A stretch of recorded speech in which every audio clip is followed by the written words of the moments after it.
ഉണ്ട്. His name is Alexander, but his character, his past, his motive, everything unknown. Be careful about Alexander. Alexander വരുന്നു. ഒറ്റിക്കൊടുത്താൽ കിട്ടുന്ന നക്കാപ്പിച്ച കാശിനായിരുന്നെങ്കിൽ ഞാനത് പിച്ചയായിട്ട് തരുമായിരുന്നല്ലോ. പക്ഷെ അതൊന്നും അല്ല തന്റെ ഉദ്ദേശം. നിന്റെ ബുദ്ധി എനിക്ക് മനസ്സിലാവും. നിന്റെ ചൂണ്ടലിൽ നീ എന്നെ ഇരയായിട്ട് കുരുത്തു. ബട്ട് മിസ്റ്റർ കൃഷ്ണദാസ്, ചൂണ്ടലിന് താങ്ങാവുന്നതിലും വലിയ ഇര കുരുക്കരുത്.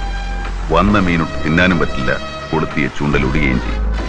കളിക്കുന്നെങ്കിൽ ആണുങ്ങളെ പോലെ കളിക്കും. ഇറങ്ങി വാ, നമുക്കൊരു കൈ നോക്കാം. അല്ലാതെ തേർഡ് റേറ്റ് പ്രോസ്റ്റിറ്റ്യൂട്ട്സിന്റെ മാതിരി അന്തിമയങ്ങുമ്പോ കടത്തിനെ കിടന്നിട്ട് വേണ്ട. അമ്മയോ നിങ്ങളോ? ആ വാക്കിന് ഒരുപാട് അർത്ഥങ്ങളുണ്ട്. അതിൽ വാത്സല്യമുണ്ട്, സ്നേഹമുണ്ട്, ത്യാഗമുണ്ട്. അതൊന്നും നിങ്ങൾക്ക് ചേരില്ല. One more thing. May I know who you are? Alexander.